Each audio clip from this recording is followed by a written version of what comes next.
ओम तत्सत् श्रीमते रामचंद्राय नमः।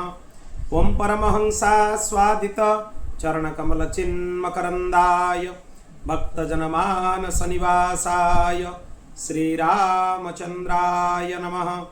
वागीसा यस्य वदने लक्ष्मीर्यस्य च वक्ष्यसि यस्यास्ति हृदये संवित् तं नृसिंहमहं भजे।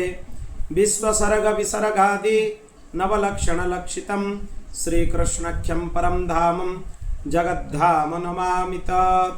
प्रह्लाद नारद पराशर पुंडरीक व्यासंबरीश शुक शौनक भीष्मदालिभ्यं रुक्मांगदार्जुन वसिष्ठ विभीषणादीन् पुण्यानिमन् परम भागवतान् नमामि।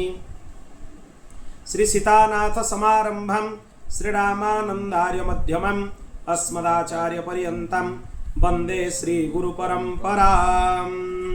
नारायणं नमस्कृत्य नरं चैव नरोत्तमं देवीं सरस्वतीं व्यासं ततो जयमुदीरयेत्। ओम नमो भगवते वासुदेवाय, ओम नमः पितामहाय, ओम नमः प्रजापतिभ्यः, ओम नमः कृष्णद्वैपायनाय, ओम नमः सर्वविघ्नविनायकेभ्यः। श्रीमन्नारायण नारायण नारायण श्रीमन्नारायण नारायण नारायण श्रीमन्नारायण नारायण नारायण श्रीमन्नारायण नारायण नारायण श्रीमन्नारायण नारायण नारायण श्रीमन्नारायण नारायण नारायण श्रीमन्नारायण नारायण नारायण श्रीमन्नारायण नारायण नारायण श्रीमन्नारायण नारायण नारायण श्रीमन्नारायण नारायण नारायण श्रीमन्नारायण नारायण नारायण श्रीमन्नारायण नारायण नारायण श्रीमन्नारायण नारायण नारायण श्रीमन्नारायण नारायण नारायण। बोलो भक्तवत्सल भगवान की, श्रीमन् महाभारत की। अनंत कोटि ब्रह्मांड नायक परात्पर अखिलेश्वर भक्तवांछा कल्पतरु निखिल हेय प्रत्यनीक भगवान श्री हरिंकर महती कृपा करुणारु आज आम दिव्य श्री महाभारत ग्रंथर कथारे प्रवेश करने जाऊँ। आज पाखरु चतुर्मास प्रारंभ है। श्रावण, भाद्रव, आश्विन एवं कार्तिक ये चारि मास को आम शास्त्र मानकर चतुर्मास बोली वर्णना करा जायछि। ये चारि मास रे चतुर्मास व्रत हुए। जो माने तांको शरीर सामर्थ्य अनुसार भोजन ग्रहण करती, एक भुक्त दुई भुक्त विभिन्न प्रकार भोजन विधि अच्छी। ता सहित मुख्य है भगवत उपासना। आज पाखरु भगवान शिवंकर दिव्य अभिषेक हुए कहना श्रावण मासर प्रारंभ। ता सहित भगवान शालग्रामकर अर्चन हुए। जो संख्या बा जो संख्यार गुरु मंत्र जप करा जाए, किसी संख्यार वृद्धि करके भी जप करा जाए विशेष अनुष्ठान भाव में। यथा संख्या जिते अधिक हो पार भगवान नाम जप करा जाए। यही क्रम चतुर्मास मध्य गोटे ग्रंथर अध्ययन करिवार विधि अच्छी। से ग्रंथ है महाभारत। महाभारत ग्रंथ एक दिव्य ग्रंथ। ये चारि मास भितर ये ग्रंथर प्रवचन करा जाए, यार मूलपाठ करा जाए। ये महाभारत ग्रंथ बहुत अद्भुत। प्रथमतः या विषय गोटे बहुत बड़ा भ्रामक धारणा समाज रे अच्छी जे महाभारत ग्रंथ शुणिले बा पढ़िले महाभारत हुए। एक कथा कौन सी ग्रंथरे नहीं। यह संपूर्ण भ्रामक, संपूर्ण भूल कथा। बरं एक कथा कह जाई परिबो महाभारत ग्रंथ न पढ़िले महाभारत हुए। जे महाभारत पढ़िबो तार संपूर्ण शास्त्र मानकर ज्ञान ताको प्राप्त हो। अष्टादश पुराण उपपुराण रे जेतिकी कथा अच्छी सबु कथा महाभारत भितर अछि। सबु पुराण कथा जेतिकी सब कथा वस्तु अच्छी प्राय महाभारत भितर सब अच्छी।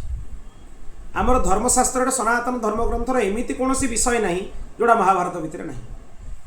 से कह जाए जहाँ ना भारते ताहा ना जगते। से भारत माने भारतवर्ष नुहे। से भारत शब्द रहा महाभारत ग्रंथ। जोटा महाभारत ग्रंथ रे नहीं से विश्व अन्य कौन ग्रंथ में रही पार ना। यही महाभारत ग्रंथर अंश विशेष होची श्रीमद् भगवद गीता, दिव्य ग्रंथ, भगवान को मुखर निश्रुत बाणी। तेणु ये महाभारत ग्रंथ को पंचम वेद बोली मध्य कहा जाए।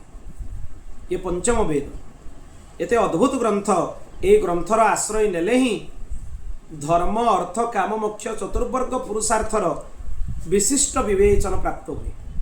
ये ते अद्भुत ग्रंथ। द्वितीय ए ग्रंथ भितरे अर्थशास्त्र वर्णना करा जाइछि, तर्कशास्त्र वर्णना करा जाइछि, प्रबंधन शास्त्र वर्णना करा जाइछि, कर्मकांडर अनेक सूक्ष्माति सूक्ष्म विषय मानक विवेचन कराइछि, धर्मर अति सूक्ष्माति सूक्ष्म विषय विवेचन कराइछि, दर्शन शास्त्र अति सूक्ष्माति सूक्ष्म रहस्य को ए ग्रंथ भितर उन्मोचना कराइछि। तेणु जेते प्रकार ग्रंथ बा शास्त्र आम देखुचु समस्तंकर कथा महाभारत ग्रंथ भितर समाहित। तेणु ये अद्भुत ग्रंथ। आउ ये कृति होची भगवान कृष्ण द्वैपायन वेदव्यासंकर कृति। तेणु स्वतः ये ग्रंथ अद्भुत। तेणु मनस्थत कराई 4 मास मध्य ए दिव्य ग्रंथर प्रवचन द्वारा ग्रंथ यथाशक्ति पूर्ण करिवार प्रयास करा जिवो। तथापि भगवान कर इच्छा आम जेते पर्यंत चतुर्मास भितर ए ग्रंथ श्रृंखलार जेते बाट जाई परिबा जिबा, ए ग्रंथ को प्रणाम पूर्वक ए ग्रंथर कथा को आज पाखरु प्रारंभ करा जिवो एवं क्रमिक ए ग्रंथ प्रवचन नित्य हबो। ये अद्भुत ग्रंथ याकू जानि नबा द्वारा वेदर रहस्य सब जणा ही जाय। वेदरे अधिकार अनधिकार चर्चा अछि, समस्ते वेदर अधिकारी नुहे, किंतु श्री महाभारत ए ग्रंथ पाई समस्ते अधिकार। तेणु ये ग्रंथर आश्रय द्वारा अनेक दिव्य दिव्य रहस्य सब जना पड़ जाए।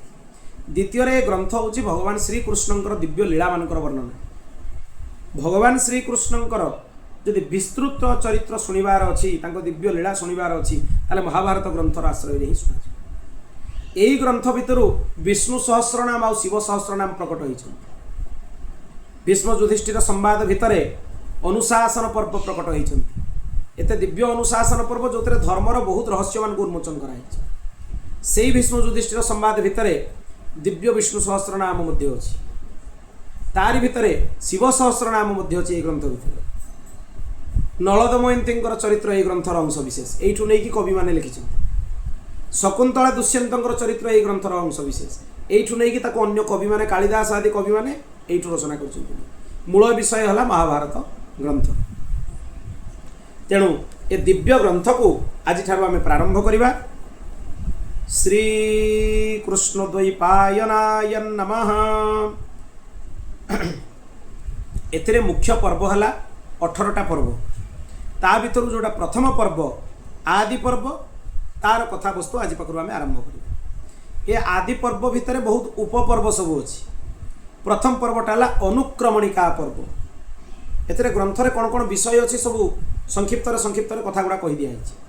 सेत आ ना हला अनुक्रमणिका पर्व। ये हला उपपर्व आ मुख्य पर्व हला तार आदि पर्व। तार प्रथम अध्याय कथा को आरंभ करिबा। इतिहास ग्रंथ हला हमर 2, वाल्मीकि रामायण आ महाभारत। ए दुईटा को इतिहास ग्रंथ कहा जाए। आ बाकी अष्टादश पुराण, अष्टादश उपपुराण। इतिहास पुराण ग्रंथ प्रारंभ करिबा पूर्वरु प्रथमे मंगलाचरण एई श्लोक रे करा जाए। नारायणं नमस्कृत्य नरं चैव नरोत्तमं देवीं सरस्वतीं व्यासं ततो जयमुदीरयेत्। जेतेबेले भी पुराण इतिहास प्रारंभ हुए सर्वप्रथमे बद्रिकाश्रम रे जो नरनारायण भगवान अछंती तांको स्मरण करा जाए। आउ एठी ए स्मरणटा विशेष काईकि ना नारायण स्वरूप हेले भगवान श्रीकृष्ण, नर स्वरूप हेले नरश्रेष्ठ अर्जुन। अर्जुन और श्रीकृष्ण यही दुई जन ही नर नारायण भगवान। तेणु अर्जुन भी भगवान अवतार। एक कथा ये पूरा स्पष्ट। नर और नारायण दुईटा जाक अवतार भगवान ताको एक बोली धरा जाए। से माने बद्रीनारायण रे बद्रीनाथ रे तपस्या करते। नरावतार हेले अर्जुन और नारायण अवतार हेले श्रीकृष्ण। तेणु एठी भगवान श्रीकृष्ण और अर्जुन को स्मरण करा जाउछि। नारायणं नमस्कृत्य नरं चैव नरोत्तमं। तापरे देवीं सरस्वतीं, भगवती सरस्वती को वाग्देवता को प्रणाम करा होछि।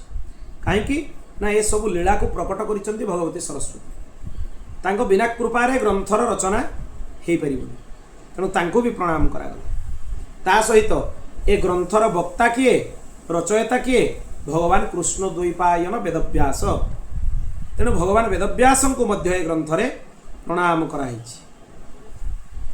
एठी नमस्कार करिकी कौन कहाई ना जतिकी आसुरी संपत्ति अच्छी ताकू नाश करी दैवी संपत्ति प्रदान करिबा माने आसुरी संपत्ति उपरे विजय प्राप्त करिबा पाई ए स्मरणटा करा जाय आम भितर जतिकी दुर्गुण अच्छी दुर्वासना अच्छी से दुर्वासना उपरे विजय प्राप्ति करिबा पाई ए स्मरणटा करा जाय सेइथिपाई ततो जय मुदीर ये गोटे कथा द्वितीय कथा है जय शब्दटा हूँ इतिहास और पुराण मानकर संज्ञा जय कहला माने आम बुझे जे इतिहास पुराण आड़ को संकेत करा ततो जय मुदीर ये तामाने एतिकी जन को प्रणाम करी इतिहास पुराण ग्रंथर वाचन पठन इत्यादि करवा उचित ये है कथा पुणी भगवान वासुदेव को प्रणाम कराई पितामह ब्रह्मा को प्रणाम कराई प्रजापति मान को प्रणाम कराई श्री कृष्ण द्वैपायन को प्रणाम कराई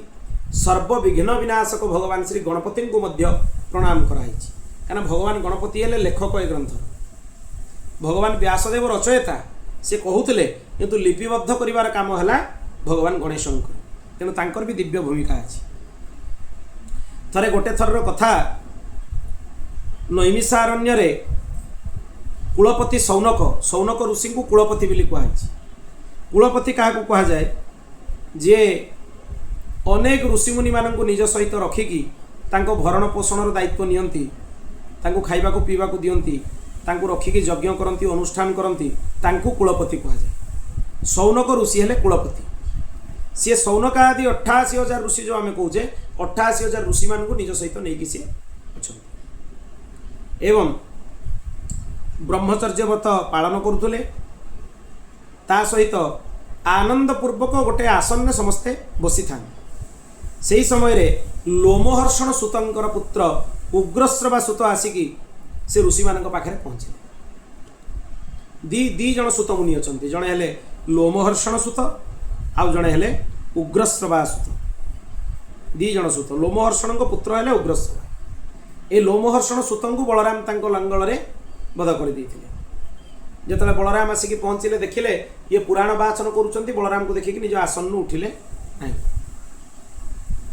तार नियम प्रकृत में जितेबले वक्ता बा व्यास ग्रंथर वाचन करुवे से जी आसिले भी आसन उठिकी केवे ठिया हेबे नहीं ये विधि तेणु विधि पालन करी लोमहर्षण सुत बलराम को देखिकी भी आसन उठिले किंतु बलराम को अपमान बोध है से बलराम कौन कले तांको निज हल लांगल प्रयोग करके बध करदे किंतु ब्रह्म हत्या अपराध भी लगिला कहीं से ब्राह्मण थिले ता सहित से वर्णशंकर नथिले बहुत लोग बुझे दियंती सुत माने वर्णशंकर सुत माने वर्णशंकर नुहे से मंत्र सांकर्यरु तांकर सृष्टि वर्ण सांकर्यरु ता विषय आसीबो कथा महाभारत रे आसीबो तेणु सुत मुनि को बध कला परे सेइथि पई ब्रह्म हत्या अपराध लगिला बलराम नल तो लगी न था तापर तांको पुत्र उग्रश्रवा सुतंग को बलराम आनिकी सिंहासन उपर बसैले जे आज पाखु पुराण वाचन ये करेंगे से उग्रश्रवा सुत कथा शुणुले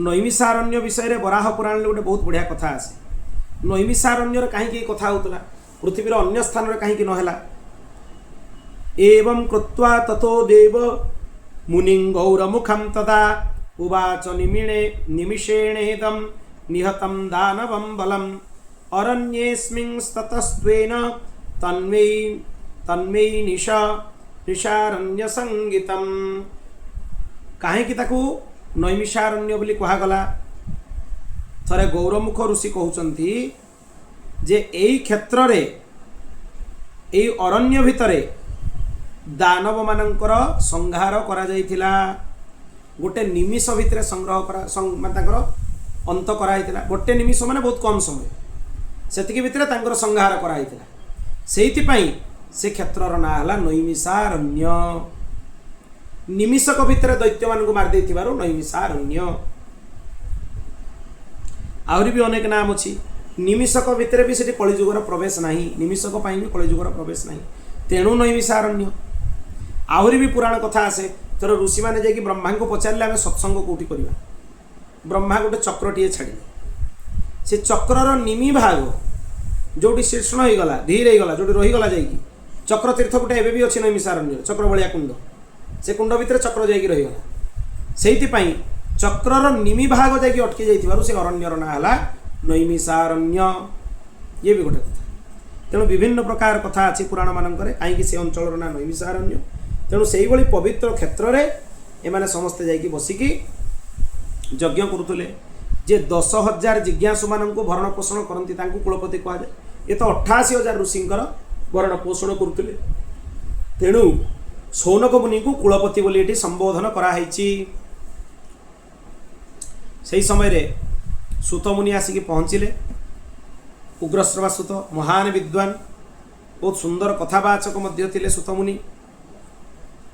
जेतेबेले तांको देखिले ऋषि माने समस्ते चारिपटू घेरी गले एवं घेरिकी ऋषि माने कहिले जे आपणकर आगमन आम पई अत्यंत आनंददायक। आपण भल अछंती कि नाही?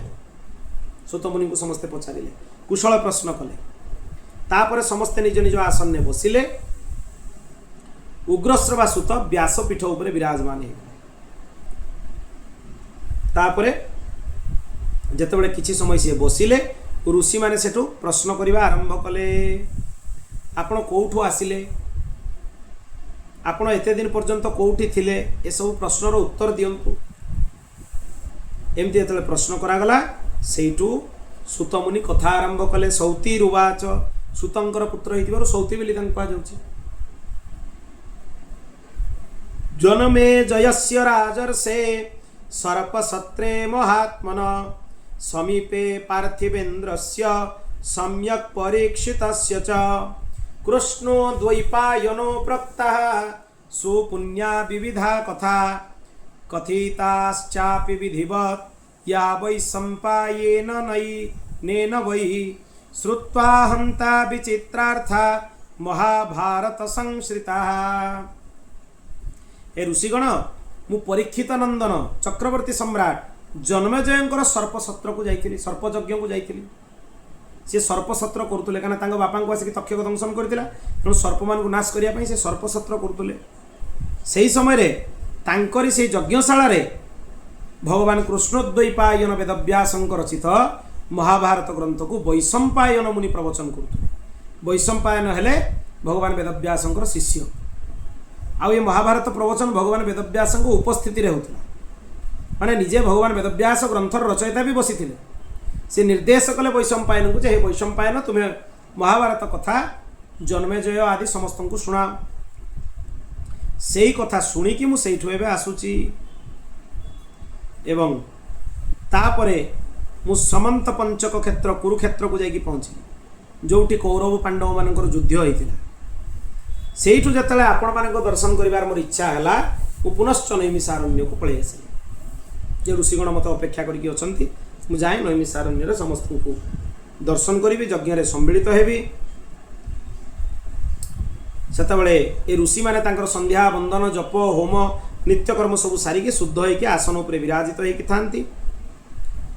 सेही समय रे से कहिले जे आपण माने मते आज्ञा करंतु, मु आपण को कोन कथा सुनैबी।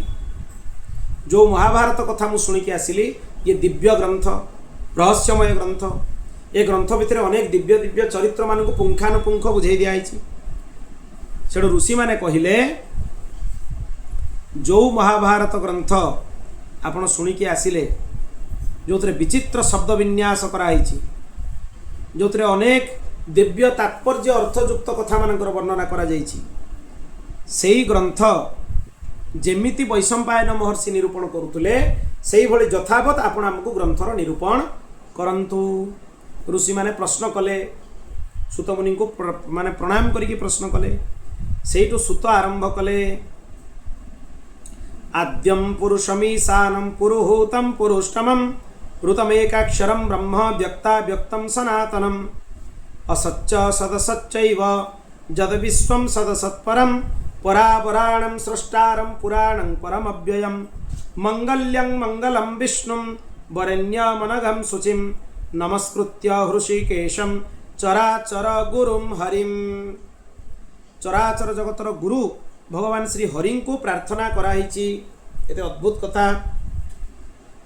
समस्तंकर जे कारण अंतर्यामी, समस्तंक भितरे अछंती, नियंता, समस्तंको नियंत्रण करुचंती सेई भगवान परम पुरुष सत्य स्वरूप एकाक्षर ब्रह्म व्यक्त अव्यक्त, जे व्यक्त भी होती अव्यक्त भी होती, संपूर्ण स्वरूपधारी भगवान श्री हरि को मु प्रणाम करुची। से हरि भगवान को प्रणाम कले जी के चराचर गुरु। चराचर गुरु माने चर अचर समस्तंकर गुरु, जड़ चेतन समस्तंकर गुरु। सेठू से वर्तमान कथा कहवा आरंभ कले। ये एक पवित्र ग्रंथ, बहुत ग्रंथ अच्छी किंतु ता भितर ये गोटे श्रेष्ठ ग्रंथ। एते धर्मर सूक्ष्माति सूक्ष्म विषय मान निरूपण कराई, विस्तृत निरूपण कराई। गोटे थरर कथा, हिमालय भितरे गुंफा भितरे सम्यप्रास नामक गुंफा भितरे भगवान वेदव्यास स्नान करी पवित्र हेई कुश आसन उपरे बसथिले।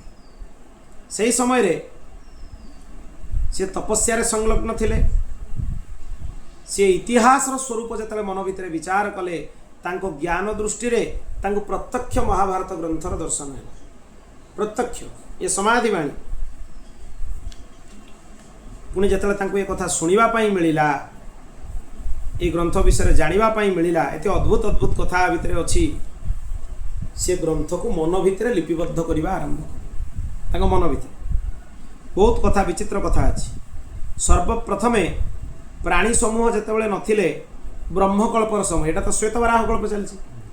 ब्रह्मकल्प जेतेबेले थिला, ता आदि कालरु गोटे अंडाटीए, गोटे पिंड भलिया शरीरटीए प्रकट होला, अंडा भलिया शरीर। सेठु चारि प्रकार प्राणी प्रकट हेले। कौ कौ माने प्रकट हेले?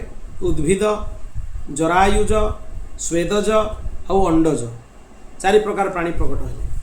जरायुज माने जो माने गर्भरे रही जन्म होती से माने जरायुज। अंडज माने जो माने अंडार जन्म होती। स्वेदज माने जो माने झाड़ आदि जन्म होती। अंडज, स्वेदज, जरायुज, उद्भिज, जो माने माटी को फटेकी बाहरती गछ आदि वृक्षलता, से माने उद्भिद। तेणु ये चारि प्रकार सृष्टि से अंड भितर है। तापरे से अंड भितर भगवान निजे प्रवेश कले, ज्योतिर्मय रूप धारण करके प्रवेश कले। से देहधारी प्रजापालक प्रभु देवगुरु पितामह तथा रुद्र, मनु, प्रजापति, प्रचेतांकर पुत्र दक्ष, दक्षंकर 7 जन पुत्र क्रोध, तम, दम, विकृत, अंगिरा, कर्दम, अश्व सब प्रकट हेले। तापर 21 प्रजापति प्रकट हेले। मरीचि आदि 7टा ऋषि और 14टा मनु, तांको मिसाई देले सेमानकर संख्या हला 21 प्रजापति, 70 और 14 मनु। ये 14 7 मिसिकी 21। तेणु अनेक रूपरे भगवान एमती निजे ही प्रकट हेले। एमाने सब भगवान कर ही रूप। तापर यक्ष, साध्य, पिशाच, गुह्यक, पितर, तत्वज्ञानी, सदाचार परायण अनेक ब्रह्मर्षिगण, महर्षिगण सब गोटे गोटे करी प्रकट हेले, दिव्य महर्षिगण। तापर समस्ते प्रकट हो सारा परे ता भितर विभिन्न दिग सब प्रकट है। जल, द्युलोक, पृथ्वी, वायु, अंतरिक्ष, दिशा माने दिग समूह ये सब प्रकट है। खाली सेतिक नुहे, संवत्सर, ऋतु, मास, पक्ष, दिन, रात्रि, काल भी प्रकट है। समय सब आउ कौन प्रकट है? जहाँ कि आम चारि पाखे आम देखुचे सबू स्थावर जंगम आरि भितर प्रकट है। फल, पुष्प आदि प्रकार चिन्ह प्रकट हेले। पुणी आहुरी विचित्र विचित्र वस्तु सब प्रकट होगा लगिले। एमती अनादि अनंत काल चक्र सबु बेले बुलु थाए। तारि भितर जगतर सृष्टि भी चली, पालन भी चली, विनाश भी चली। ये सृष्टि गोटे समय चक्र गोटे चली, तारि भितर समस्ते बंधा। देवता मानकर संख्या केते महाभारत रे कहगला, गोटे दिव्य कथा। समस्ते प्रश्न करती देवता केते? 33 कोटी देवता, बहुत प्रकार चर्चा हुए। 33 प्रकार देवता। महाभारत प्रमाण देले देवतांकर संख्या केते? 33 सहस्राणि 33 शतानि च 33 सच्च देवानां सृष्टि संक्षेप लक्षणा केते देवता मानकर संख्या 33,000 3333 33,000 3300 तमाने केते हे गले 36,000 33 एतिकी होचे देवता मानकर संख्या ता भितरे पुणी किए किए अछंती दिवपुत्र बृहत भानु चक्षु आत्मा विभावसु सविता रुचिक अर्क भानु अश्वावह एमाने विवस्वानंकर बोधक एमानकु द्वादश आदित्य बोली कहागला एमाने सुप्रकट हेले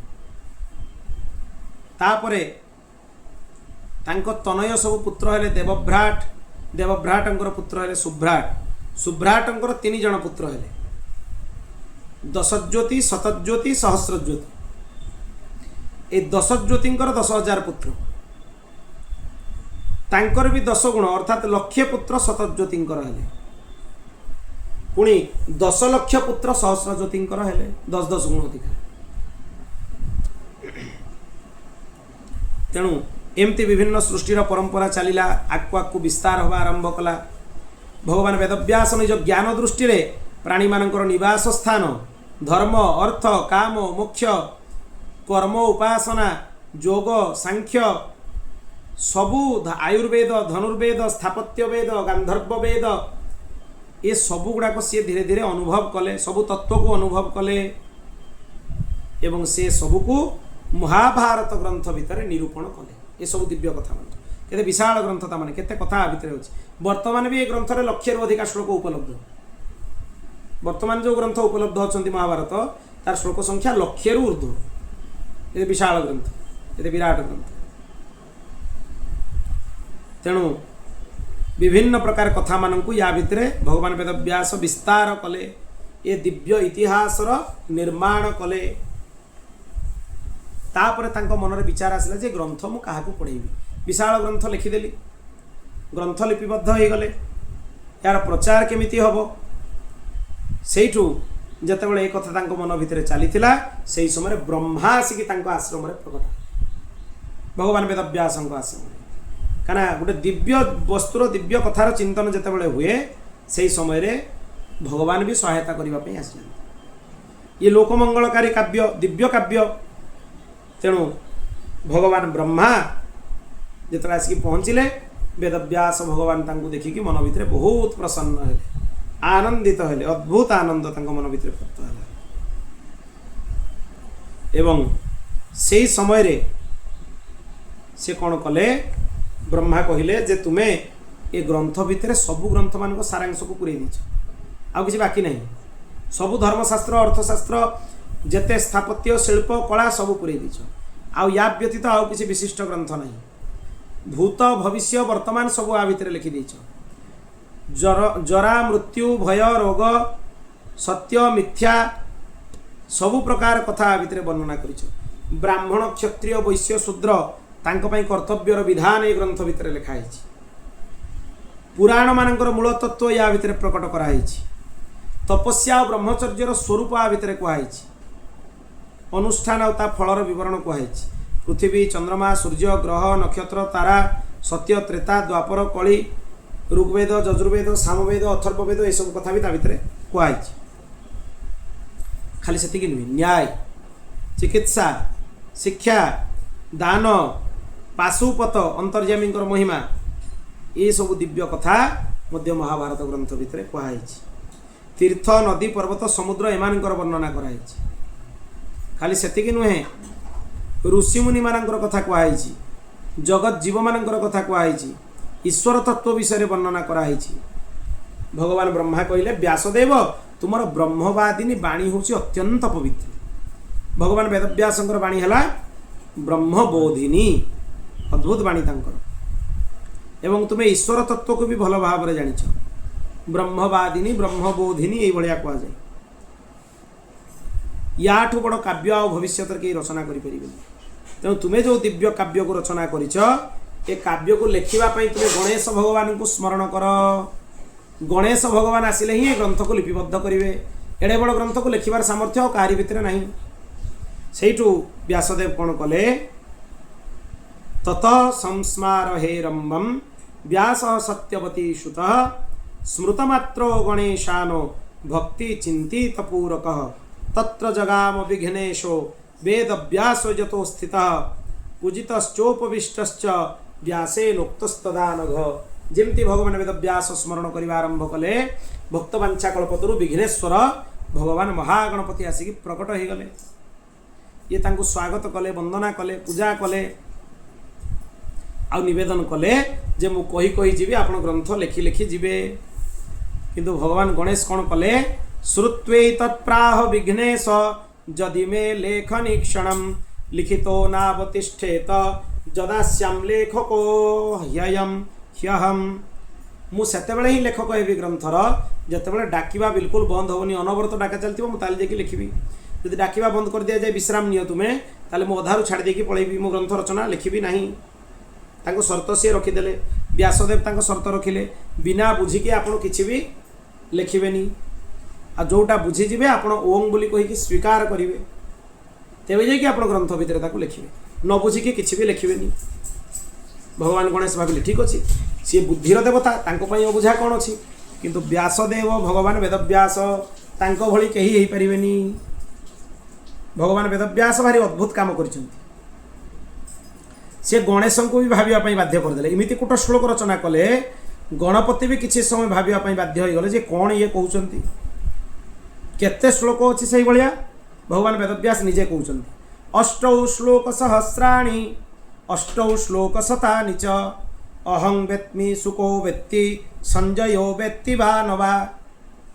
8800टा कूट श्लोक मु महाभारत भितर लिखी, जोटा को मु बुझे, मो पुत्र सुखदेव बुझंती, संजय किछि किछि बुझंती, से बुझंती कि नहीं कही होबनी, एथिरे संदेह अछि। एमती 8800टा कूट श्लोक वेदव्यास भगवान लिखिं महाभारत भितर। जमी गोटे उदाहरण मुझे केशवम पतितं दृष्ट्वा द्रोणो हर्षमुपागत रुदंती कौरवा सर्वे हा हा केशव केशव। एटा अर्थ कले अनर्थ हो पूरा, जमती अर्थ लगुच सेमती अर्थ हेनी। केशवम पतितं दृष्ट्वा भगवान पड़ीजार देखी द्रोणम हर्षमुपागत द्रोणाचार्य खुशी हो पारन केमती, तार अर्थ हम कंग मान हूँ जल, खंग मान हूँ आकाश, तार सप्तमी अधिकरण हो गले के हो केशवम माने जलरे शब भासी जीवार देखी। द्रोणम हर्षम उपागत द्रोण इति काक, कुआ माने खुशी हो जाउछंती, जाओ शबटा पानी रे भासी भासी जाउछि, कहीं से शब उपर बसी खाई खाई जीवे। रुदंती कौरवा सर्वे, श्रृगाल माने बसिकी कांदुचंती कूଳରେ, हा हा केशव केशव। शबटा भासीगला, जदि कूଳରେ लगी था श्रृगाल मैंने खाई था, भासीगला बेलू श्रृगाल मान को मिलबनी, कुआ मैंने बसी खाई खाई जीवे। माने एते जोर महाभारत रे युद्ध होउतला, रक्तर नई भाया स्रोत बही जाऊला, से सब सब भाजी जाऊँ। ये से समय दृश्य तार अर्थ केमी हवा कथा, केते अद्भुत विचित्र अर्थ होगुड़ा है कूट श्लोक। एमती महाभारत भितर 8800टा कूट श्लोक अच्छे, बहुत गूढ़ अर्थ सब से। सर्वज्ञ गणेश मध्य किछि क्षण रही जाउतले, सर्वज्ञोपि गणेशो यत् क्षणमस्ते विचारयन्। माने एमती भगवान वेदव्यास लिखिले गणेश को भी माने भाविया बाध्य करदौले। तावच्चकार व्यासोपि श्लोकानन्यान् बहुनपि।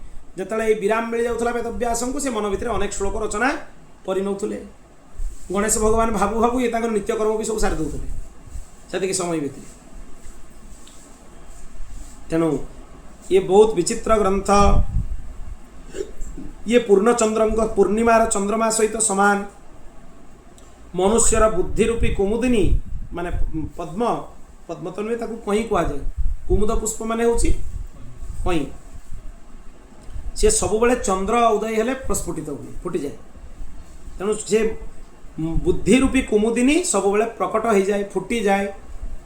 महाभारत रूपी चंद्रमार संसर्ग पाइले। ये महाभारत ग्रंथ रे बहुत प्रकार वृक्ष मानकर वर्णना कराई। गोटे वृक्ष प्रथम कौन कहगला देख, महाभारत वृक्षर बीज हूँ संग्रह अध्याय, जो सब कथा मान संग्रह दिखाई। तार जड़ माने मूल है पौलम और आस्तिक पर्व। संभव पर्व हूँ यार स्कंध माने शाखा। अरण्य पर्व हूँ एठी पक्षी रहिबा जगह, कोटर थाए जो वृक्ष मान सब चढ़ई मैंने जाकि रुहती, पक्षी मैंने रुहती। अरणी पर्व हूँ यार ग्रंथिस्थल गंठी। विराट उद्योग पर्व हूँ यार सार भाग मुख्य। भीष्म पर्व हूँ यार बड़ शाखा। आ द्रोण पर्व हूँ यार पत्र। कर्ण पर्व हूँ यार श्वेत पुष्प धला पुष्प। शल्य पर्व हूँ तार सुगंध। स्त्री आउ ऐसिक पर्व हूँ तार छाया। आउ शांति पर्व हूँ महाभारत वृक्षर फल। कहीं शांति पर्व भितर सब ग्रंथ मान विषय बहुत बहुत सुंदर सुंदर कथा कहुई। एत अद्भुत ग्रंथ। अश्वमेध पर्व हूँ अमृतमय रसर सारांश। आश्रमवासिक पर्व हूँ आश्रय स्थान रहिबा जगह। मौसल पर्व हूँ श्रुति रूपी उच्च उच्च शाखा मानकर अंतिम भाग। आउ सदाचार संपन्न विद्या संपन्न द्विजाति यार सेवन करती। ये गोटे प्रकार वृक्षर वर्णना। कोटा शाखा कोटा प्रशाखा कोटा फूल कोटा पत्र ये गोटे वर्णना गला। आग को आहरी गोटे वृक्षर वर्णना कराई। ये महाभारत एक वृक्ष। एथिरे स्वादु पवित्र सरस अविनाशी पुष्प आउ फल अच्छी। किए किए धर्म आउ मुख्य। तामाने धर्मटा हो गला पुष्प आ मुख्यटा हो गला फल। ता सहित एथिरे आहुरी अनेक प्रकार कथा आगु को आहुरी दीटा गछ विषय कह। गोटे धर्म वृक्ष आ गोटे अधर्म वृक्ष। ये तो आम शुणिले ग्रंथटा वृक्ष हेले कौन हो केते प्रकार पर्व अच्छी कौ पर्वटा कौन हो एगुड़ा आम शुणिले पर्व मानकर ना शुणिले। आगु को आम शुणा गोटे धर्म वृक्ष अच्छी आ गोटे अधर्म वृक्ष अच्छी सेटा भी शुणा आम। से 3 नंबर वृक्ष आ 4 नंबर वृक्ष। एथिरे कौन कौन वर्णना कराही। एथिरे कृष्ण द्वैपायन वेदव्यास निजर माता सत्यवती देवी माँ सत्यवती एवं गंगापुत्र भीष्म पितामहंकर आज्ञारे विचित्र बीर्यंकर पत्नी अंबिका आदि जो तांकर पत्नी माने थिले अंबिका और अंबालिका तांको गर्भरु 2 जण पुत्र को उत्पन्न करथिले। आ दासी पुत्र हेउचंती विदुर। दासी को गर्भरु जणे पुत्र को उत्पन्न करथिले। धृतराष्ट्र और पांडु ए उभय होउचंती भगवान वेदव्यासंकर पुत्र। किंतु तांकर सृष्टि है मांत्रिक सृष्टि। जेतेबेले क्षत्रिय कुल बुड़ी जावाक बसे नष्ट हो जावाक बसे से समय उच्च कुल संपन्न सुंदर ऋषि महर्षि मान द्वारा ब्राह्मण मान द्वारा से वंशर रक्षा करा जाई पारिबो। ये शास्त्र विधान। तेणु से ही शास्त्रीय विधान अनुसरण कर वर्ण संकरता लगे से ही शास्त्र विधान को अनुसरण करी भगवान वेदव्यास अंबिका अंबालिका पाखु धृतराष्ट्र पांडु आदि को प्रकट कले और दासी पाखु विदुर को प्रकट कले। तेणु व्यासपुत्र चरित्र ये सब ये व्यासंकर वंशधर सब संपूर्ण कुरुवंश। एवं एमान को जन्म देला परे व्यासदेव आश्रम को चलीगले। एमाने जेतले वृद्ध हो गले से ही समय रे भगवान वेदव्यास महाभारत प्रवचन कले। जन्मेजय जो सर्पसत्र करुले से ही समय रे वैशंपायन महर्षि को आज्ञा देले भगवान वेदव्यास मो उपस्थिति रे तुम्हें ग्रंथर प्रवचन कर। वैशंपायन मुनि से कहवा आरंभ कले। एथिरे कौन कहुई कुरुवंशर विस्तार कहुई। गांधारी धर्मशीलता कहुई। विदुरंकर उत्तम प्रज्ञा विषय रे कहुई। कुंतींकर धैर्य विषय वर्णना कराई। वसुदेव नंदन श्रीकृष्णंकर महात्म्य वर्णना कराई। पांडव मानकर सत्यपरायणता को वर्णना कराई। सत्यवादी धृतराष्ट्र पुत्र दुर्योधन आदि दुर्व्यवहार विषय रे लिखाई। यही सब कथा लिखाई। सबको छाड़देला भी 24,000 श्लोकर गोटे भारत संहिता या भितर बाहर से कथा लिखाई। भारत संहिता कौन ना खाली दर्शन भाग से कथा रही केवल दर्शन भाग गुड़ा को अलग कर दिया जा भितर अनुशासन पर्व आदि विषय वस्तु को 24,000 श्लोक विशिष्ट गोटे विराट ग्रंथ हम जार ना हम भारत संहिता। तार भी उल्लेख कर देते भगवान वेदव्यास। सर्वप्रथमे ये तो सूची विषय रे कही दिया गला। या परे एथिरे सबू विभिन्न अनुक्रमणिका गुड़ा को भी 150 श्लोक भितर भगवान वेदव्यास कहिबे या भितर कौन अच्छी कौन नहीं। सुखदेव गोस्वामी को ये भागवत ना यही महाभारत ग्रंथ को भगवान वेदव्यास अध्ययन करते सब प्रथम तांकर प्रथम शिष्य हेले महाभारतर भगवान सुखदेव। तापरे अन्य शिष्य माननकु उपदेश करथिले।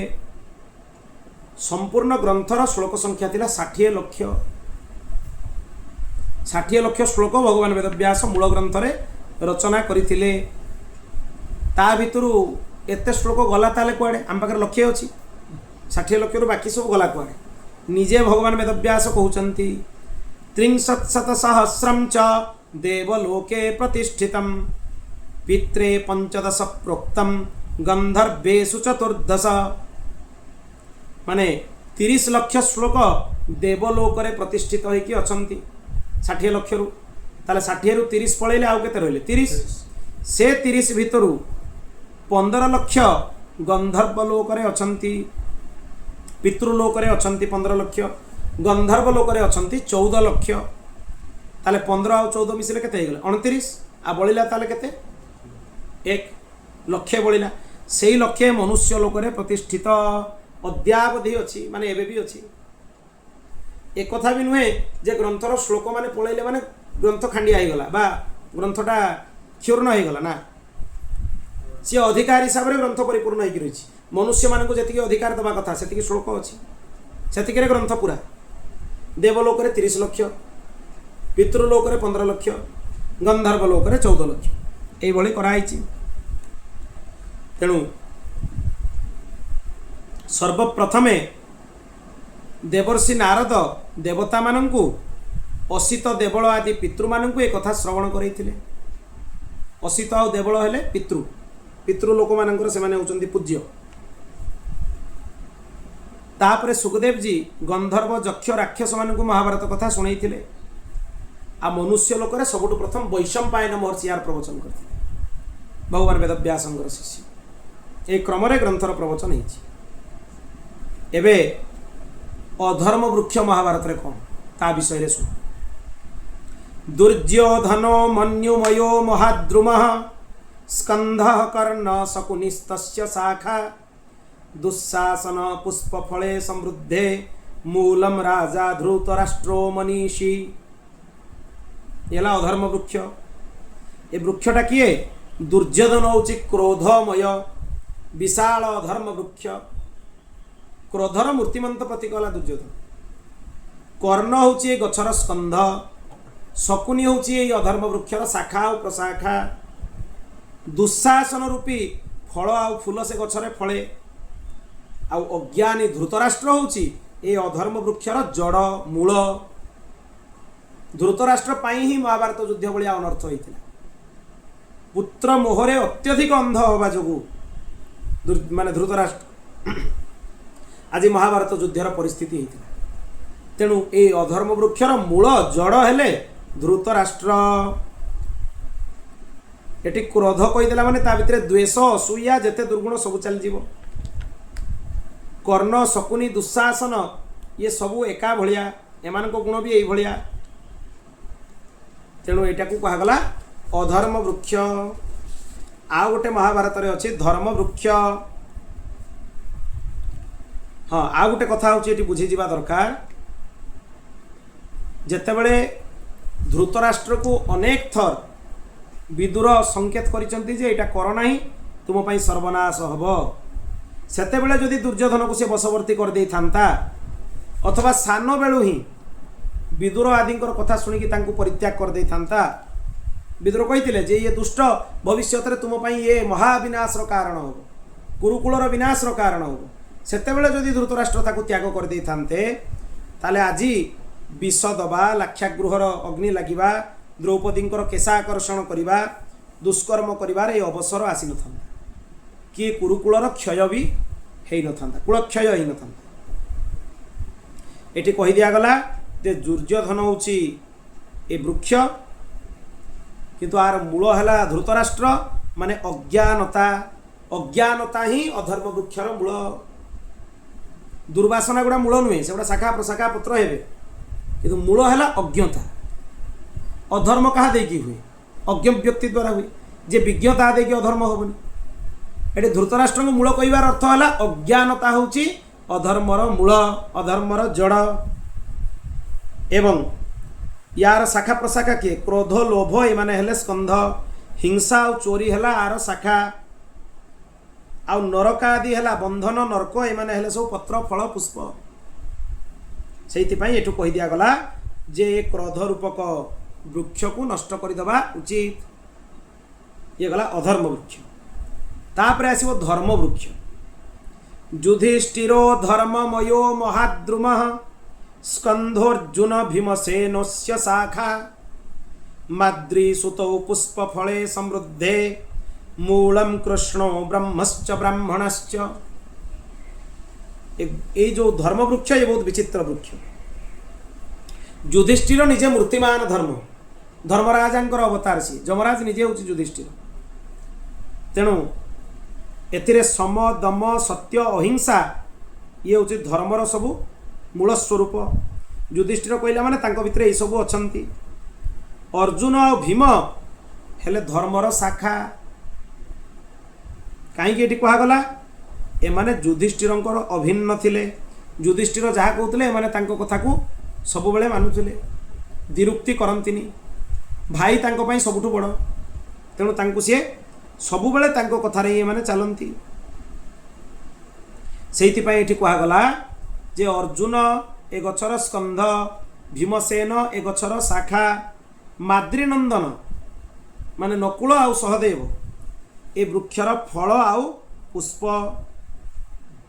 तांकर सद्गुण जमिति विकसित होइकि फूलटा फुटिले चारिआडे बासे, एमानकर सद्गुण सेमति विकसित होइकि चारिआडे समस्तंकु जना पड़ुथुला।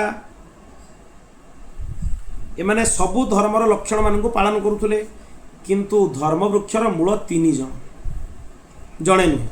अधर्म वृक्षर जड़ हेले जणे धृतराष्ट्र, धर्म वृक्षर 3 जण कृष्ण ब्रह्मश्च ब्राह्मणश्च। धर्म वृक्षर मूल हेले श्रीकृष्ण प्रथम, द्वितीय ब्रह्म। ये ब्रह्म माने आ भगवान को बुझेबनी क्या भगवान आगे रही गले श्रीकृष्ण। ब्रह्म माने ब्राह्मण को भी बुझेबनी क्या ब्राह्मणता पर अच्छी। ये ब्रह्म शब्दर अर्थ है वेद। ब्रह्म शब्दर अनेक अर्थ हुए। ब्रह्म शब्दर अर्थ ब्राह्मण, ब्रह्म शब्दर अर्थ वेद, ब्रह्म शब्दर अर्थ परम ब्रह्म। परम ब्रह्म आगे रही गले, ब्राह्मण पर रही गले, ताले मझिरे जो ब्रह्म शब्द रहा ब्रह्म शब्दर अर्थ है वेद। वेद प्रणिहितो धर्म यधर्म तद विपर्जय भागवत कहुई। तेणु वेद हूँ धर्मर मूल। तेणु एमानकर भी धर्म वृक्षर मूल हेले वेद। श्रीकृष्ण ब्रह्म वेद हो गले। तापर किए आसवे ब्राह्मणाश्च। ब्राह्मण माने भी हूँ गछर मूल, माने ब्राह्मण मान सेवा करिकी एमाने सब बेले धर्म पालन करुथुले। एथिरे यार जी आश्रय ग्रहण करिवो ताकू भगवत प्राप्ति हबो। आ आर वृक्षटार आश्रय जे ग्रहण करिवो ताकू कोन हबो, से तली तलांत होई पापमय होई नरक प्राप्ति हबो। तेणु यही भलिया 2टा वृक्षर एठी वर्णना कराइछि। एथिरे अद्भुत अद्भुत चरित्र कथा कहैछि। महाराजा पांडु निजर बुद्धि पराक्रम रे सबु देश उपरे प्राय विजय प्राप्त कर सारिथिले। से तांकर हिंसक गुण थिला, से सब शिकार करुथुले। से कारणरू से दिने शिकार करिया पे वन भितर पशिगले। से समय रे से वन भितर मृग रूपधारी जड़े महर्षि जी तांकर पत्नी सहित मृग रूप धारण करके मैथुन रे रत थिले, ये तांको कौन कले ना शरबिद्ध करदेले। के पांडु सेठू से अभिशाप देले जे तुम्हें जिते बड़े स्त्री सहवास कर स्त्री संग कर तुम मृत्यु हो। से ऋषि पांडु को अभिशाप देदेले। से संकट आसवा कारण सी सब बड़े अरण्य ही रोते, जंगल में रोते। आ राज भवन को पांडु फेरु नथिले, सेठी ही थिले। सेइथिपाई जेतेबेले तांकर पत्नी 2 जण विवाह करथिले, सी कुंती आउ माद्री को जेतेबेले कूल आगु बढ़ाइबार कथा आसिला, से समय कुंती मने पकेले जे मु जेतेबेले सान थिली मते दुर्वासा एक दिव्य मंत्र देथिले। जो मंत्र बल मु जो देवता को आवाहन करी से आसिक मते वर देकी जीवे। तेणु से मंत्र प्रभाव रे कुंती धर्म वायु आउ इंद्र को स्मरण कले। धर्म प्रदान कले युधिष्ठिर को, वायु प्रदान कले भीम को, इंद्र प्रदान कले अर्जुन को। आ माद्री को भी से मंत्रटा शिखाईदेले कुंती। सी अश्विनी कुमार मान को स्मरण कले। से अश्विनी कुमार मान कृपारू 2 जण पुत्र तांकर हेले नकुल आउ सहदेव। तेणु एमाने देव स्वरूप देव प्रसाद रु प्रकट, एमाने प्राकृत जन्म एमानकर नुहे। तेणु यही प्रकार 5 जन देवतांक पाखरु ए 5 जन देवतांकर तेजरु तांकरी स्वरूपरु ए 5 जन प्रकट होइथिले। एवं प्रकट हला परे एमाने सब बड़ हेले टिके टिके सेतले ऋषिमुनि माने आसिकी धृतराष्ट्रଙ୍କ पाखरे कहिले जे सेमानंकु तुमे राजभवन को फेरै आण, कुंतींकु माद्रींकु तांकर पुओ मानंकु समस्तंकु फेरै आण। सेही समय जेतेबेले जे कि कथा से कहिले कहला परे एमाने कोन कले कोलाहल कले। कौरव माने चाहू नथिले जे पांडव माने नगर भितर को आसन, ये 100 भाई चाहू नथिले। विभिन्न प्रकार कथा कहवा लगे कहले ये तो पांडुंकर पुत्र नुहे, आंकु कहीं राजभवन भितर आम स्वीकार करवा, आंकु कहीं आम स्वागत करवा, एमती अनेक प्रकार कथा कहवा लगे। से समय आकाशवाणी है जे ना ना एमाने होचंती पांडव, दैवी सृष्टिटा प्राकृत सृष्टि भलिया नुहे, तेणु ये पांडुंकर पुत्र ही धराजिबे धर्मतः, एमाने पांडव सबू। से समय एमाने नगर भितर प्रवेश कले, समस्ते आनंद ध्वनि करने को लगिले। से माने रहिले वेदशास्त्र अध्ययन कले, समस्ते तांको आदर भी करुले। युधिष्ठिरंकर शौचाचार को देखिकी समस्ते आनंदित थिले। भीमंकर धृति धैर्य, अर्जुनंकर विक्रम, नकुल सहदेवंकर गुरु शुश्रूषा, क्षमाशीलता, विनय आदि अनेक उत्तम गुण तांको भितर थिला। एगुड़ा को देखिकी सबू हस्तिनापुर बासी प्रसन्न हो जाउथे, एते अद्भुत गुण तांको भितर थिला। तापरे निजर पराक्रम जोगु अर्जुन द्रुपद कन्या कृष्णा को पत्नी रूप में प्राप्त हेले। कृष्णा माने द्रौपदी, द्रुपद राजकुमारी। से समय तांको सबुठु श्रेष्ठ धनुर्धर बोली कहुला। तापरे युधिष्ठिर राजसूय यज्ञ भी कले, सब राजा माने आसिक सेठी सामिल हेले। सेठू भगवान श्रीकृष्ण सुंदर नीति द्वारा भीमसेन और अर्जुनंकर बल को बढ़ेकी जरासंध को वध करदेले भीम को लेकिन। चेदिराज शिशुपाल को भगवान निजे वध कले। देखिए उत्तम भाव में युधिष्ठिर राजसूय यज्ञ को संपन्न कले भगवान। एते बहुमूल्य द्रव्य आसिला राजसूय यज्ञ द्रुत ये को देखिकी दुर्योधन को देखिकी तांको मन भितर ज्वाला उत्पन्न हो जाती, से जलुले मन भितर जी एते द्रव्य एते ऐश्वर्य देखला बेलू सी आउ खाद्य माने खाद्य पानीय छाड़देले दुर्योधन जी एते ऐश्वर्य। से समय रे आंकर एते समृद्धि बढ़िला जोटा कि दुर्योधन ईर्षार कारण हैला। से समय रे एमिति रोष उत्पन्न होता है। मयदानव पांडव मानक एक सभा भवन भेट करते एते शिल्प कौशल विचित्र थिला। से जल रे स्थलर भ्रम होता, स्थल रे जलर भ्रम होता। कौटी से तांकर जो राजसभा थिला इंद्रप्रस्थर गोटे राजभवन। से समय रे दुर्योधन ता पाद खसरी पड़ता है। सी स्थल भाविकी चलला बेलू पानी रे पड़ जाए, जल भाविकी डरी डरी लुगा उठे चलला बेलू स्थल बाहर थाए। तो दुर्योधन घोर अपमान है जल आ स्थल चलवा जो। से समय रे समस्ते ताकू हसुथिले। एक कथा ता मन भितर भी भारी ईर्षा प्रकट करुला। आ धृतराष्ट्र भी तांको पुत्र प्रति बहुत आसक्त थिले। सेइथिपई तांको कथा मानिकी से जुआ खेलिबा पई आज्ञा देदेले, जाओ जुआ खेल। ये दुर्योधन कहला जे जुआ द्वारा मुझे सब पाखर हरण करनी, कहीं मो पाखे शकुनी अच्छे। शकुनी जुआर जो पासा पकेबे से जीति पारे ना। तेणु श्रीकृष्ण जितेबाला समाचार शुणिले से बहुत क्रोध प्रकट कले। युधिष्ठिर को जाकि जुआ खेलवाई ही जीवार नाला, सबुठ बड़ भूल। किंतु ये बड़ प्रति सम्मान अच्छी, तेणु ज्येष्ठ पिता आदेश देले बोली ये चलीगले जुआ खेलवाई। तापरे जितेबाला द्यूत को गले, से द्यूतरे समस्ते हारिले। जितेबाला हारिवार को घटना हैला, समस्तंकर वनवास को जीवा पड़ला, अज्ञातवास जीवा पड़ला। शेष में सबू जितेबाला सरीला, पुनश्च एमाने मागिले जे आमर भाग आमको फेरई दि जाऊ। फेरिबा परे से दुर्योधन कहला सूच्यग्रम न दास्यामि बिना युद्धे न केशव, बिना युद्ध रे मु छुंची अग्रभाग रे भी एतिकी टिके भूमि देवी नाही। से युद्धर कारण है, युद्ध भी है, पांडव माने जीतिले, आ दुर्योधन कर्ण शकुनी समस्ते हारिले, समस्ते पराहत हेले।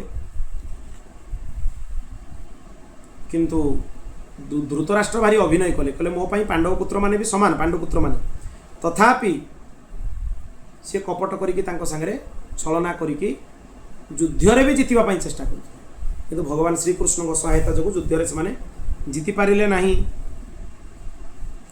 युधिष्ठिरंकर समृद्धि देखिकी जेतेबेले अवस्था आसी जाइथिला, एमाने हारिबार बा तळकु पतन होबार समय आसी जाइथिला, एना मने पकाउचंदी बसिकी धृतराष्ट्र। सेतेबेले ही मु बुझी जाइथिली संजय जे मो पुओ माने आउ जीति पारिबेनी, माने हारिबे। एना मने पकई पकई धृतराष्ट्र पुराणा कथा को कांदुचंती। यदा श्रौषम धनुरा रायम्य चित्रम विद्धम लक्ष्यम पाति तवै पृथिव्यां कृष्णाहुतं प्रेक्ष्यतं सर्वराज्ञम तदा नासं से विजयाय संजय। हे संजय, मु जेतेबेले सुनिली जे अर्जुन धनु ऊपर सर चढ़ेकी द्रौपदी को ग्रहण करनेले, मु सेतेबेले ही बुझी जाइतिली जे मो पुओ माने हारि जिवे, विजयर आशा मु छाड़ी देइतिली।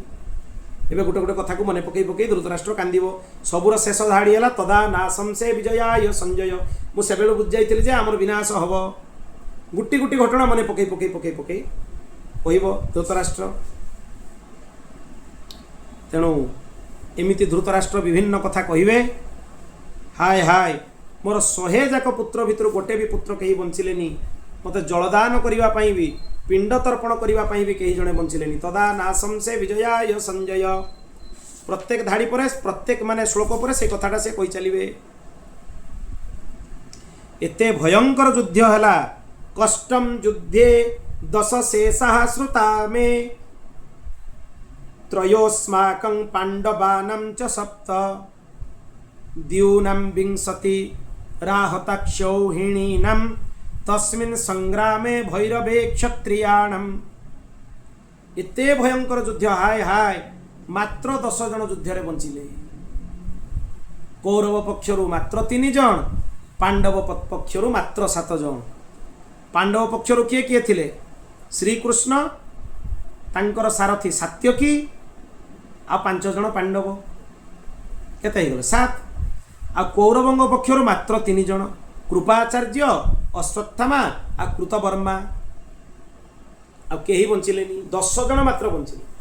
18टा अक्षौहिणी सेना ए युद्ध रे लागिथिला। 18 जाक अक्षौहिणी, केते विशाल सेना अक्षौहिणी सेना, हम सुनिबा तार संख्या भी आसीबा आगु। एते विशाल अक्षौहिणी सेना रे भी केही बंचिले नाही। तेणु एबे मु प्राण छाड़ी देवा पई चाहूची। मते एई समय प्राण भी माने मते मृत्यु भी आसिकी नौनी। से समय संजय भी कहले बहुत तुमको कथा बुझाई दिया होता, किंतु बहुत कहवा पर भी तुम्हें कथा मानिलनी, से ए अवस्था देखा पड़ा, ए विशाल नर संहार देखा पड़ा। तेणु एमती ए सब कथा मानू मन पकई दिखाई। ए महाभारत ग्रंथ को जो मैंने अध्ययन करती संपूर्ण पाप नष्ट होकर अंतकरण शुद्ध हो जाए। एते दिव्य ग्रंथ, अंतकरण शुद्ध रे महाभारत तो श्रेष्ठ ग्रंथ ही किसी ना। एते अद्भुत ग्रंथ। इतिहास पुराणाभ्याम वेदम समुपबृंहयेत बिभेति अल्पश्रुतात् वेदो मामयम प्रहरिष्यति। इतिहास पुराण मानकर आधार रे ही वेद को बुझिबा उचित। जो मैंने इतिहास पुराण न पढ़ी सीधा वेद पढ़ती, वेद माने तांको देखिके भयभीत हो जाती। कहीं ना ये मोर अर्थ को अनर्थ करेंगे। जे इतिहास पुराण पढ़ी से वेद को ठीक ठीक बुझे। जे इतिहास पुराण पढ़ी ना सीधा वेद पढ़े सी अनर्थ करेंगे। से भाया अनर्थ। न तस्य प्रतिमा अस्ति, भगवान प्रतिमा नहीं। प्रतिमा माने समकक्ष, से अर्थ करेंगे प्रतिमा माने मूर्ति। तेणु ये इतिहास पुराण ग्रंथ को जी न पढ़ी अल्पश्रुत कहुए। तापाई गोटे शब्द अच्छे अल्पश्रुत। अल्पश्रुत मान को वेद माने भय करती जे ये आमर सब अर्थ को अनर्थ कर। क्या वेद माने प्रत्यक्ष अर्थ नुहे, वेद माने हेले कौन? परोक्ष अर्थ। भ्रूण हत्या हूँ एक महान पाप।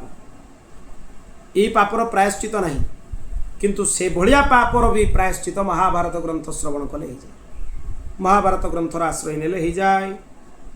तपो न कल्कोऽध्ययनम न कल्क, स्वाभाविको वेद विधिर्न कल्क, प्रसैह वित्ताहरणं न कल्क स्तन्यैव भावोपहतानि कल्कः। तपस्या निर्मल, शास्त्र अध्ययन भी निर्मल, वर्णाश्रम धर्म को पालन करने भी निर्मल, किंतु जदि भाव शुद्धि न हुए ताहले ये सब निर्मल गुड़ा भी कौन हो बेकार हो। भाव शुद्धि अत्यंत आवश्यक। ये ग्रंथ शुणिला बेले भी भाव शुद्धि बहुत दरकार, नहले ये खराब चरित्र गुड़ा भी अच्छा, भल चरित्र गुड़ा भी अच्छा। यदि खराब चरित्र गुड़ा आदर्श हो कौन हो जीवन नष्ट हो। भल चरित्र को जदि आम अनुकरण करवा, सदाचार धर्मर अनुकरण करवा, ताले जीवन निश्चय सुधार हम। ये गोटे उपपर्व जो आम चली अनुक्रमणिका पर्व ये पूरा है। या परटा से आदि पर्व भितर एगुड़ा सब चली पर पर्वटार ना है पर्व संग्रह पर्व। ये पर्व संग्रह पर्व रे महाभारत रे केतटा पर्व अच्छी, कौ पर्व रे कौन कौन विषय वस्तु दिखाई आदि कथा सब आम आगामी पर्यायर श्रवण करवा। ये प्रथम अध्यायटा सरला। प्रथम अध्याय श्लोक संख्या है 275। महाभारत गोटे गोटे अध्याय विशाल काय अध्याय, गोटे गोटे अध्याय अच्छी 1200 श्लोक 1400 श्लोक एमती भी श्लोक अच्छी गोटे गोटे अध्याय। तेणु अद्भुत ये ग्रंथ महाभारत ग्रंथर क्रमिक प्रवचन क्रमिक कथा आम श्रवण करवा। आजिकार कथा को ये विराम दबा।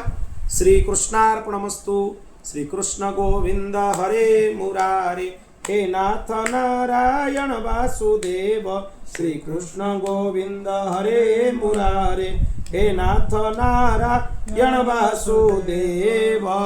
ओम पूर्णमदः पूर्णमिदं पूर्णात् पूर्णमुदच्यते पूर्णस्य पूर्णमादाय पूर्णमेवावशिष्यते। हरि ओम शांति शांति शांति।